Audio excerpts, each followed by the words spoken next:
The Galactic Council had ruled the known universe for 12,000 years. They were made up of 17 species, each one ancient and powerful. They had seen empires rise and fall. They had watched stars die and new ones be born. In all that time, no one had ever challenged their authority. Their word was law, and their law was simple: obey or be destroyed. Humanity had joined the galactic community only 40 years ago. In the eyes of the Council, humans were babies. They were emotional, loud, and far too attached to ideas like fairness and justice. The elder species tolerated them the way a grown person tolerates a noisy child at a dinner party. Humans were allowed to exist, but they were not taken seriously. The Valkorians were one of the oldest species on the Council. They were tall, covered in dark green scales, and had eyes like yellow fire. They held 3 seats on the Council, more than any other species. Their empire stretched across 200 star systems, and they believed themselves to be superior to all other life forms. To them, humans were less than insects. Lily Morrison was 9 years old. She had brown hair that she wore in 2 braids, and she smiled more than anyone her parents had ever known. She loved reading stories about space explorers and dreamed of one day visiting every planet in the galaxy. Her father, Daniel, worked as an engineer on supply ships, and her mother, Catherine, was a teacher. They lived on a small colony called New Haven, far from Earth, but filled with hope. One day, Daniel was asked to help transport medical supplies to a distant outpost. It was supposed to be a simple trip. Catherine and Lily came along because the route passed near the Orion Nebula, and Lily had always wanted to see it. The ship carried 47 other colonists, all of them ordinary people with ordinary dreams. No one on the ship knew that their navigation computer had a small error. No one knew that their course would take them through the edge of restricted Valkorian space. The boundary was unmarked and invisible. One moment, they were in neutral territory. The next moment, they had crossed a line that no one could see. The Valkorian patrol ship detected them immediately. Captain Vorn of the warship Kethral watched the human transport on his screen. He saw that it was a civilian vessel with no weapons. He saw that it was moving slowly and showed no signs of hostility. Standard procedure was to issue a warning and escort the ship back to neutral space. But Captain Vorn did not like humans. He thought they were weak and worthless. He thought the galaxy would be better without them. And on that day, he decided to send a message. He gave the order to fire. The transport ship had no shields strong enough to stop Valkorian weapons. The first shot tore through the hull. The second destroyed the engine room. The third hit the passenger compartment where Lily Morrison was sitting with her mother, looking out the window at the stars she loved so much. The ship broke apart in seconds. There were no survivors. 49 human beings, including a 9-year-old girl who had never hurt anyone, died in the cold darkness of space. When news of the attack reached Earth, there was shock and grief. When people learned that the Valkorians had fired on an unarmed civilian ship without any warning, shock turned to anger. The human government demanded an emergency session of the Galactic Council to seek justice for the dead. Ambassador Nathan Cole was chosen to represent humanity. He was a calm man in his 50s with gray hair and steady hands. He had spent 20 years as a diplomat and had never raised his voice in anger. He believed in peace and understanding. He believed that even the worst conflicts could be solved with words. He traveled to the council chamber on the station called Centrum, a massive structure at the heart of known space. The chamber was enormous, with seats rising up like mountains on all sides. Representatives from 17 species watched as the small human walked to the speaking platform. Nathan presented his case clearly. He showed the evidence. He showed the navigation records proving that the transport had drifted into Valkorian space by accident. He showed the ship's logs proving that they had sent no hostile signals. He showed the passenger manifest with the names and faces of everyone who had died, including Lily Morrison. "We ask only for justice," Nathan said. We ask that those responsible be held accountable. We ask that this council recognize that the killing of unarmed civilians is wrong, no matter what species they belong to. High Counselor HFY rose from his seat. He was the eldest of the Valkorian representatives, over 400 years old, and his scales had faded to a pale gray. He looked down at the human ambassador with contempt. "Your vessel violated sovereign Valkorian space," HFY said. "Under our law, any unauthorized entry is an act of aggression. The response was appropriate and lawful. The matter is closed." Nathan stared at him. "Appropriate? You killed 49 innocent people. You killed children." "We killed trespassers," HFY replied coldly. "If your species cannot control its ships, that is not our concern. The Council supports the Valkorian position. This discussion is over." The other council members said nothing. Some looked away, some whispered to each other, but not one of them spoke in defense of humanity. Not one of them called for justice. Nathan stood alone on the platform, surrounded by beings who saw his people as insignificant. He thought about Lily Morrison. He thought about her smile and her dreams and the stories she would never get to read. He thought about her parents, who had only wanted to show their daughter the beauty of the universe. And then he did something that surprised everyone in the chamber. He smiled. "I understand," he said quietly. "I will relay your decision to Earth." HFY narrowed his eyes. "See that you do, and tell your people not to make this mistake again." Nathan nodded slowly. "Before I go, I must give you a warning. It is customary in our culture." The chamber grew quiet. The translator systems hummed as every species listened. "A warning?" HFY said with amusement. "You threaten the Galactic Council?" "No," Nathan replied. "I am telling you to pray. Pray to whatever gods your species believes in. Pray for mercy, because you will receive none from us. What comes next will not be diplomacy." He turned and walked out of the chamber without looking back. Behind him, the council members began to laugh. The Valkorians laughed loudest of all. The idea of humans threatening them was the funniest thing they had heard in centuries. But Nathan Cole did not hear them. He was already thinking about the message he would send to Earth. He was thinking about the 49 people who deserved justice. He was thinking about a little girl with brown braids who had dreamed of visiting every planet in the galaxy. The council would learn the truth soon enough. They would learn that when you kill a human child, you do not just kill one person. You awaken something dark and terrible in an entire species. Something that does not forget. Something that does not forgive. The laughter would stop. The prayers would begin. But by then, it would already be too late. For 3 months after the council meeting, humanity went completely silent. No trade ships left human space. No diplomatic messages were sent. No human voice was heard on any communication channel in the galaxy. The colonies, the stations, the outposts, all of them stopped talking to the outside universe. It was as if every human being had simply vanished. The Galactic Council did not understand what was happening. They sent messages asking for explanations. They received no reply. They sent ships to investigate.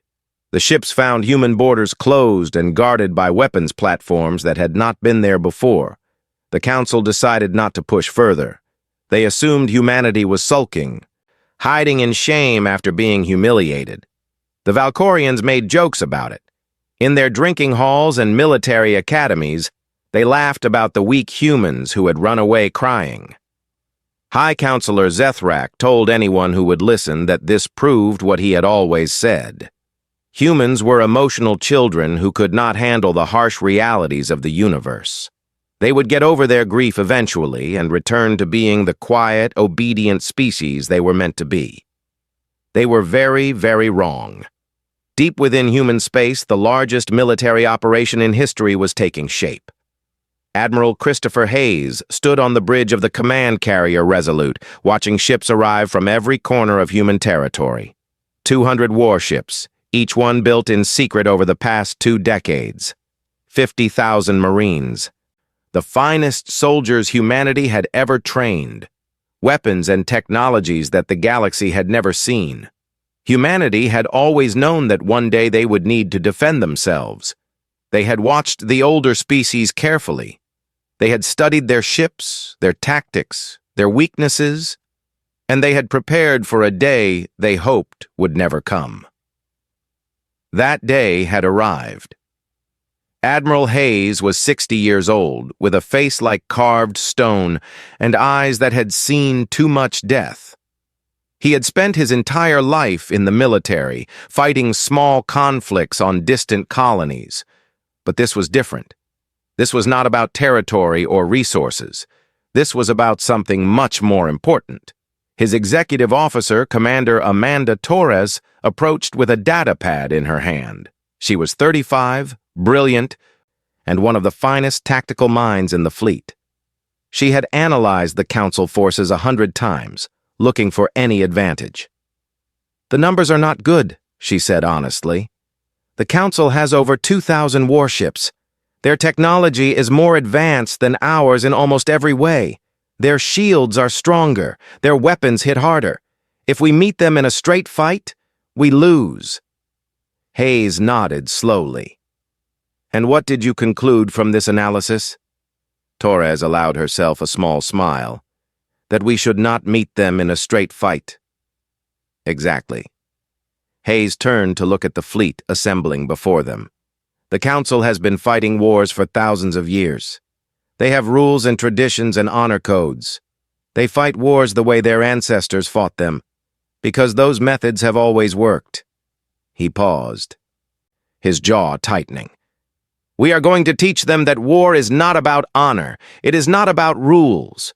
War is about one thing and one thing only, making your enemies suffer until they beg you to stop." On Earth, something remarkable was happening. For the first time in human history, every nation had united behind a single cause. There were no political arguments. There were no debates about what to do. Every government, every military, every citizen agreed on one simple truth. A child had been murdered and the universe had shrugged. That could not stand. President Kevin Marshall addressed humanity in a broadcast that reached every ship, every station, every colony. He stood in front of a picture of Lily Morrison, the same picture that her parents had kept on their living room wall. "Her name was Lily," the president said. "She was 9 years old. She wanted to be an explorer. She wanted to see the universe and all its wonders. She will never get that chance, because beings who thought themselves better than us decided that her life did not matter." He paused, and when he spoke again, his voice was hard as iron. They were wrong. Every human life matters, every single one. And when someone takes a human life without cause or remorse, they will learn what that means. They will learn what we are willing to do for each other. They will learn why humanity should never be underestimated. The broadcast ended with a simple message. All civilian ships were to return to human space immediately. All military personnel were to report to their units. All industries were to shift to war production. Humanity was going to war, not for conquest, not for glory. For a 9-year-old girl who had never done anything wrong. While the military prepared for battle, another kind of army was already at work. Human intelligence agents had spent the past 3 months gathering information. They moved through the galaxy in disguise, pretending to be traitors and refugees. They listened, they watched, they learned. Agent Ryan Cooper led a team of 12 operatives on the most dangerous mission of all. They infiltrated Valkorian space itself, slipping past security systems that were supposed to be unbreakable. They mapped every defense grid, every patrol route, every supply line. They planted listening devices in military headquarters and government buildings, and they discovered something that made their mission even more important. High Counselor Zethrak was corrupt. For centuries, he had been making secret deals with pirates and smugglers. He had sold weapons to criminal organizations. He had taken bribes to look the other way while innocent people were enslaved. His own people did not know any of this, but Ryan Cooper now had proof. He sent his report to Admiral Hayes with a simple message. "We can destroy them with weapons, or we can destroy them with truth. I recommend both." Hayes read the report and smiled for the first time in months. The Council thought this would be a simple military conflict. They had no idea what they were facing. Humanity did not just fight with ships and soldiers. They fought with ideas and information. They fought with fury and with patience. They fought with everything they had because they understood something the elder species had forgotten. When you fight for the people you love, you do not stop. You do not surrender. You do not show mercy to those who showed none to you. 3 months of silence had given humanity time to prepare. 3 months of planning and training and building had created a force that the galaxy had never seen. And now, that force was ready. Admiral Hayes stood before his assembled captains, 200 men and women who had sworn to follow him into whatever came next. He looked at each of them and saw the same fire burning in their eyes. "The Council believes we are weak," he said quietly. "They believe we are emotional and foolish. They believe we will rage and then tire and then forget." He shook his head slowly. "They do not understand us at all. We do not forget. We do not forgive. We remember every face, every name, every life that was taken from us. And we make those responsible pay for what they have done." He turned to the tactical display showing the Valkorian homeworld. "It is time to remind the galaxy why humanity should never be underestimated. It is time to show them what happens when they hurt our children." The fleet moved out into the darkness between stars. 200 ships carrying 50,000 soldiers, all of them ready to fight and die for the memory of a little girl who had dreamed of seeing the universe. The silence was over. The storm was about to begin. The Valkorian homeworld was called Kethra Prime. It was a beautiful planet with vast oceans and mountain ranges that touched the clouds. Over 12 billion Valkorians lived there, and they considered it the center of civilization.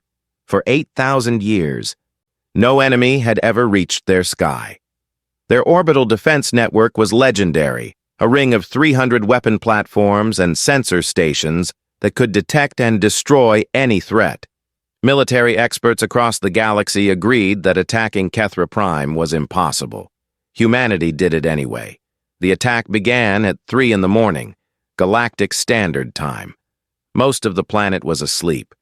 The defense network operators were bored and tired after years of watching empty space. Nothing ever happened. Nothing ever would happen. That was what they believed. They never saw the human ships. For 20 years, humanity had been developing stealth technology in secret. The ships were small and fast, covered in materials that absorbed sensor signals instead of reflecting them.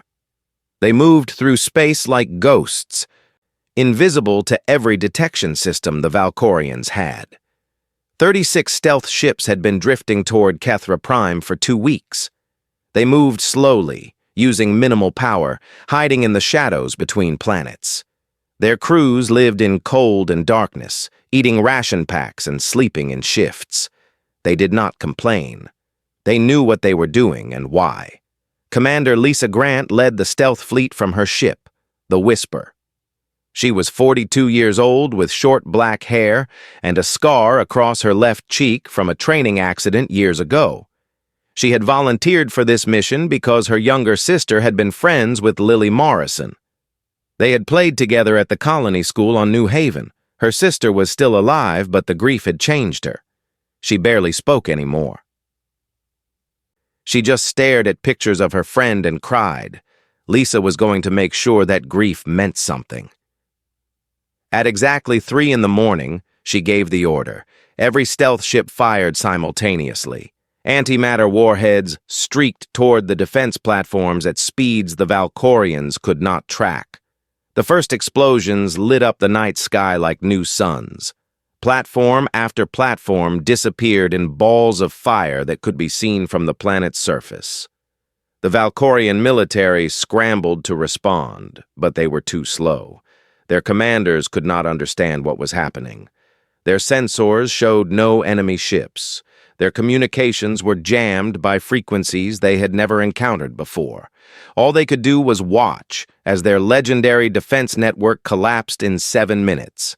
By the time the orbital platforms were gone, the main human fleet had arrived.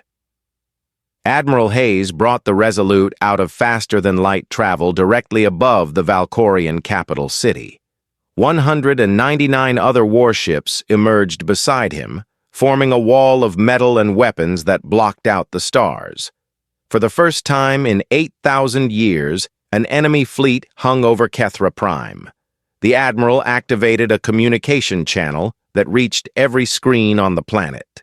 His face appeared in homes and offices and military bases, interrupting whatever programs had been playing.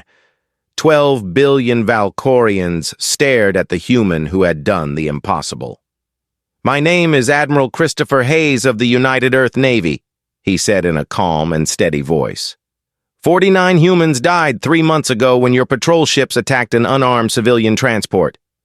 Among the dead was a 9-year-old girl named Lily Morrison. Your leaders dismissed her death as unimportant. Your council laughed when we asked for justice. He paused, letting his words sink in. We are not laughing. We are not here to ask anymore. We are here to take what is owed. The Valkorian Supreme Commander, a general named Korth, responded from his headquarters. His scales were dark with anger, and his voice shook with fury. You dare attack our homeworld? You have signed your own death warrant, human. The Council will destroy your species for this outrage. Every human colony will burn. Hayes looked at him without emotion. You may be right.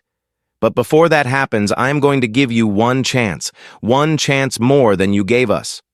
Surrender the captains who gave the order to fire on the transport. Surrender the council members who dismissed our demand for justice.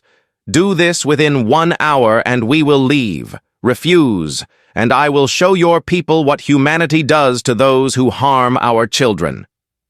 General Korth laughed. It was a harsh, ugly sound. You are mad. We do not surrender to anyone. Our fleet is already on its way.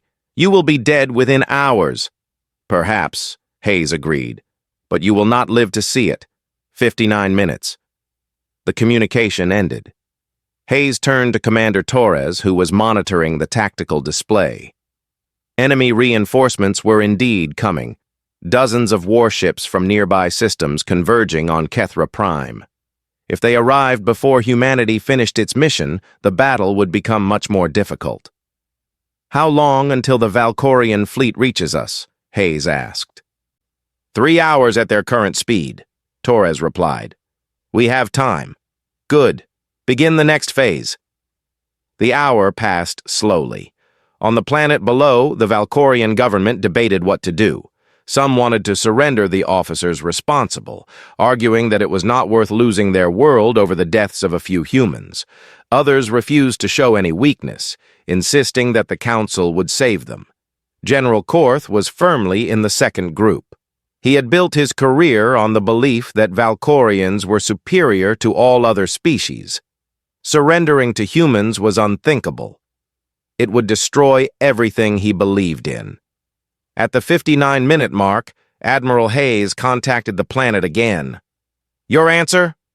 We will never surrender to you, Korth snarled. Do your worst. Hayes nodded slowly. Very well. Remember that you chose this. A single missile launched from the Resolute. It fell toward the planet, and every Valkorian watching expected a massive explosion. They expected fire and death and destruction. They prepared for the worst. The missile detonated harmlessly 2 miles above the capital city.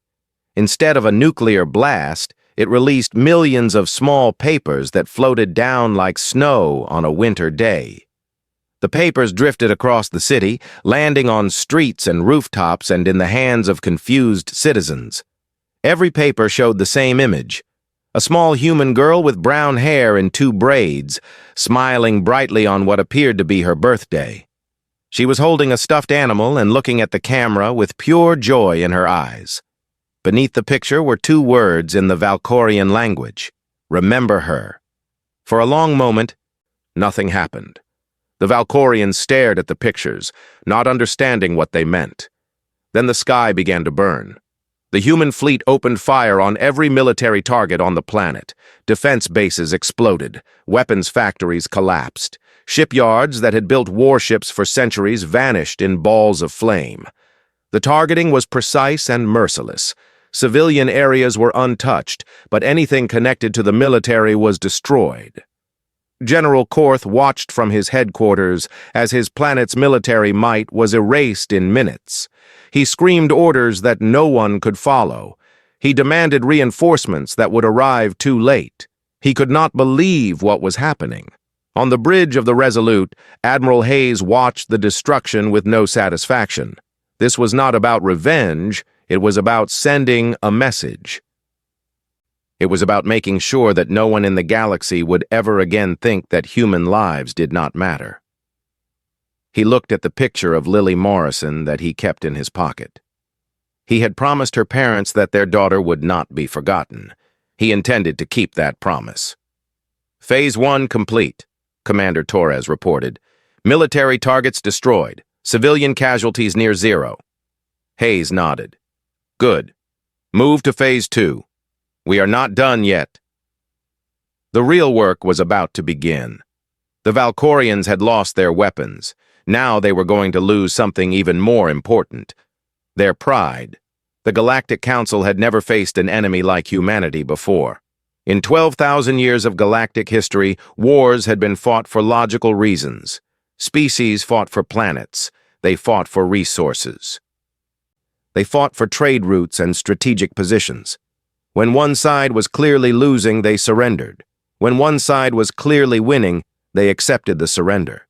There were rules and traditions that everyone followed. Humanity followed none of them.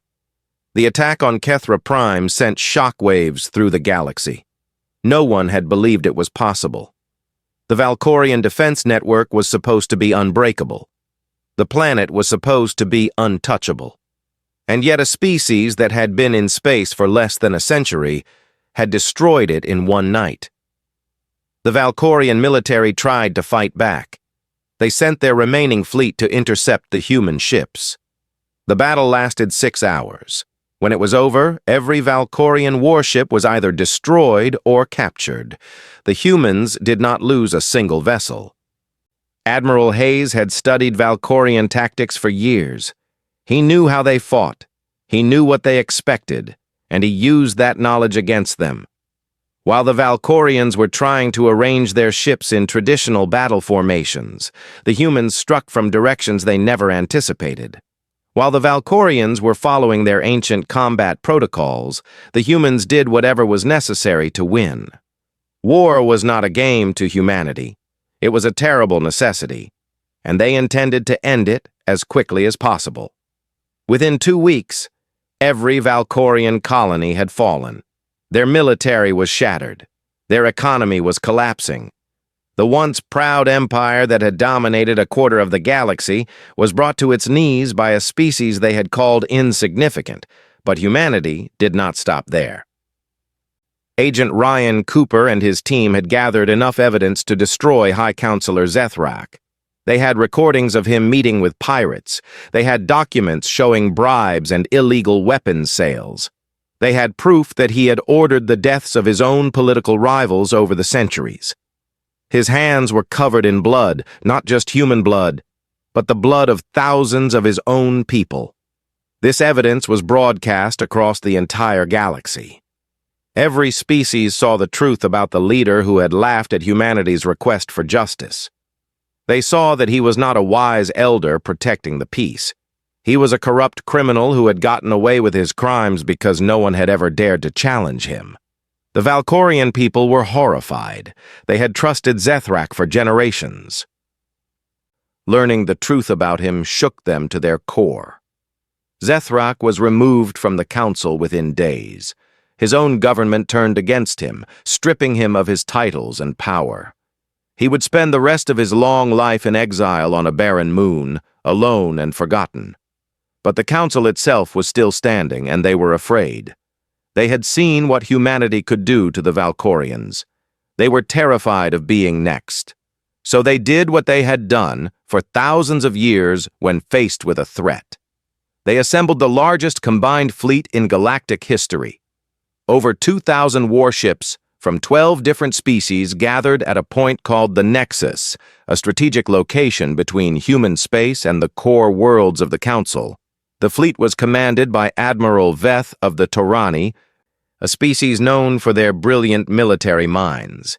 His orders were simple: stop the humans, destroy their fleet, end this war before it spread any further. Admiral Hayes studied the enemy formation from the bridge of the Resolute. 2,000 ships against his 200. By any normal calculation, he should have been preparing to retreat or surrender. He did neither. "They are doing exactly what we expected," Hayes said to Commander Torres. "They have gathered all their strength in one place, waiting for us to attack." Torres nodded. "They want a decisive battle, one big fight to end the war. And that is precisely what we will not give them." Hayes turned to his navigation officer. "Send the coordinates to the fleet. We move in 1 hour." The Council fleet waited at the Nexus for 3 days. Their sensors showed the human fleet approaching, and Admiral Veth prepared his forces for the greatest battle in galactic history. He was confident that his superior numbers would win the day. The humans never arrived. Instead, they used jump routes that the Council did not know existed. For decades, human explorers had been mapping secret paths through space, passages that allowed ships to travel from one point to another without passing through normal space. These routes were humanity's most closely guarded secret. While the Council fleet waited at the Nexus, human ships appeared over a dozen Council homeworlds simultaneously, not to attack, not to conquer, just to be seen. Admiral Hayes sent a message that was broadcast to every inhabited planet in the galaxy. "We are not here to destroy you. We are here to remind you of something you forgot long ago. Every species, no matter how small or young, has value. Every life matters. You dismiss the death of a human child as insignificant. You were wrong." He paused, and when he spoke again, his voice was filled with quiet intensity. "We could burn your worlds. We could end your civilizations. We have the power to do it, and by your own laws we would be justified. You killed our people without warning. You laughed when we asked for justice. By any standard, you deserve whatever we choose to do to you. But we choose not to destroy you, because that is not who we are. We are the species that mourns a single child. We are the species that fights for those who cannot fight for themselves. We do not murder innocents. We do not kill without cause. We are humanity." The message continued with a simple demand: surrender the individuals responsible for the attack on the Morrison transport. Surrender the Council members who had voted to dismiss humanity's plea for justice. Do this within 24 hours and the war would end. Refuse, and humanity would make sure that every being in the galaxy knew the truth. "Your mighty Galactic Council murdered a 9-year-old girl and called it justice. We have proof. We have recordings. We have the faces and names of everyone responsible. If you do not give us justice, we will give your people the truth. And then they can decide what kind of leaders they want." The Council met in emergency session. They argued and debated and blamed each other for the disaster that had unfolded. Some wanted to continue fighting, some wanted to surrender immediately, some wanted to assassinate their own colleagues to avoid being held accountable. In the end, they had no choice. The evidence against them was too strong. The anger of their own people was too great. If they refused to surrender the guilty parties, they faced not just human weapons, but the rage of their own citizens who had learned the truth about their leaders. 23 hours and 47 minutes after Hayes sent his message, the Galactic Council surrendered. They would hand over the captains who had fired on the transport. They would hand over the council members who had dismissed humanity's demand for justice. They would accept whatever punishment humanity deemed appropriate. In exchange, humanity agreed to stop fighting. On the bridge of the Resolute, Admiral Hayes received the surrender with no celebration. There was nothing to celebrate. 49 people were still dead. Lily Morrison would never grow up. Nothing could change that. But at least now, her death would mean something. At least now, the galaxy would remember her name. "It is over," Torres said quietly. Hayes shook his head. "No. The war is over. But the real work is just beginning." He looked out at the stars, thinking about everything that had happened and everything that was still to come. Now we build something better. The trial was broadcast across every inhabited world in the galaxy. For the first time in history, the powerful were being held accountable for their crimes against the powerless. The universe watched and waited to see what would happen. The 3 Valkorian captains who had ordered the attack on the Morrison transport stood before a court of judges from 12 different species. They tried to defend themselves. They claimed they were following orders. They claimed they had believed the transport was a threat. They claimed they had done nothing wrong. The evidence destroyed every argument they made. Recordings from their own ships showed that they had identified the transport as a civilian vessel before firing. Communications logs showed that they had joked about killing humans afterward. One captain had even kept a piece of debris from the destroyed ship as a trophy. The judges found them guilty of murder. They were sentenced to life imprisonment on a prison planet far from civilization. They would spend the rest of their lives thinking about what they had done. High Counselor Zethrak faced a different kind of justice. The evidence of his corruption had already been seen by the entire galaxy. His own people had turned against him. His allies had abandoned him. He stood before the court as a broken creature, stripped of the power that had protected him for centuries. He was sentenced to exile on a barren moon called Desolation. He would live there alone, with no servants and no comforts, until he died.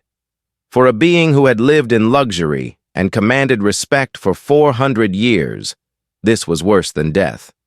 The other council members who had voted to dismiss humanity's plea for justice received lesser punishments. They were removed from their positions and banned from public service for the rest of their lives. Their names would be remembered as those who had laughed while a child's killers went free. But the trial was only the beginning of the changes that swept across the galaxy. The Galactic Council was forced to accept a new charter. This document recognized the rights of all species, regardless of how old or powerful they were. It stated that every life had value and that no species could be dismissed as insignificant. It created new rules for how civilizations would interact with each other. And at the center of these new rules was a simple principle that humanity had insisted upon. No one, not even the most powerful empire, had the right to kill without cause. Every death would be investigated. Every victim would matter. The galaxy had governed itself for 12,000 years on the idea that strength made right. Humanity had proven that idea wrong. They had shown that a young species, fighting for nothing more than justice for a murdered child, could bring the mightiest empires to their knees. On Earth, a memorial was built in the capital city. It stood in the center of a new plaza called United Species Square, a place where representatives from dozens of worlds would one day come to work together. The memorial was simple but powerful. It was a statue of a little girl. She had brown hair in 2 braids, and she was holding a stuffed animal. Her face was turned upward toward the sky, and her eyes were filled with wonder. She looked like she was dreaming of all the amazing things she would see among the stars. Beneath the statue, a plaque read, Lily Morrison, 2147 to 2156. She dreamed of seeing the universe. The universe will never forget her. Thousands of people came to see the memorial in its first week. They left flowers and toys and handwritten notes. Many of them cried. Some of them were humans mourning one of their own, but many were members of other species who had heard Lily's story and been moved by it. A Torani diplomat left a small crystal from his homeworld. He wrote a note saying that his daughter was the same age as Lily, and he could not imagine losing her. He promised to teach his children that every life mattered. A Valkorian mother brought her young son to see the statue. She told him the story of what had happened and why it was wrong. She wanted him to grow up understanding that power did not give anyone the right to harm the innocent. The memorial became a symbol of something new in the galaxy. It reminded everyone who saw it that the universe was not just about strength and conquest. It was about compassion and justice, and the bonds that connected all living beings. 6 months after the war ended, Ambassador Nathan Cole stood before the reformed Galactic Council. The chamber looked different now. Human representatives sat among the elder species as equals. Their voices carried the same weight as those who had ruled for thousands of years. The room was quiet as Nathan walked to the speaking platform. He was older now, his hair grayer, his face more lined. The past months had taken their toll, but his eyes were still calm and his voice was still steady. "You asked us once why humans are so emotional," he began. "Why we mourn so deeply, why we fight so fiercely for those we love. I am going to tell you." He looked around the chamber at the faces of 100 different species. "It is because we understand something that you forgot long ago. The measure of a civilization is not its technology. It is not the size of its territory or the strength of its military. The measure of a civilization is how it treats its weakest members, its children, its elderly, its sick, and its poor." He paused, letting the words sink in. "You killed a human girl and expected us to forget. You thought we would rage for a while and then move on. You did not understand that for us, forgetting is not an option. Every life we lose is a wound that never fully heals. Every child we bury takes a piece of our hearts with them. And that pain is not a weakness, it is our greatest strength. It is what drives us to build better worlds. It is what pushes us to reach for the stars. It is what makes us fight against impossible odds when everything we love is threatened." He straightened his shoulders and spoke with quiet conviction. "We came to the stars hoping to find friends. We found instead that we would have to teach the galaxy what friendship truly means. We are willing to be your partners now. We are willing to share our knowledge and our resources and our dreams. We want to build a future where all species work together in peace. But know this." His voice hardened, and every being in the chamber felt a chill. "If you ever harm another human child, there will be no warning. There will be no trial. There will be no mercy. There will only be us. And you should pray to whatever gods you believe in that day never comes." The chamber was completely silent. No one laughed. No one whispered jokes about emotional humans. They had learned what those emotions could do. They had seen the price of dismissing human lives. Nathan Cole stepped down from the platform and took his seat among the representatives of humanity. Around him, the work of building a new galaxy continued. There would be challenges ahead. There would be setbacks and conflicts and difficult decisions. But one thing had changed forever. The galaxy now knew that human lives mattered. They knew that harming humanity's children would bring consequences that no empire could survive. They knew that the young species they had once dismissed as insignificant had strength beyond anything they had imagined. And somewhere, in a better place beyond the stars, a little girl with brown braids smiled. Her dream of seeing the universe had come true in a way she never expected. She had changed it. Lily Morrison would never be forgotten. Not by humanity, not by anyone. Her name would echo through history for as long as the stars continued to shine. The end.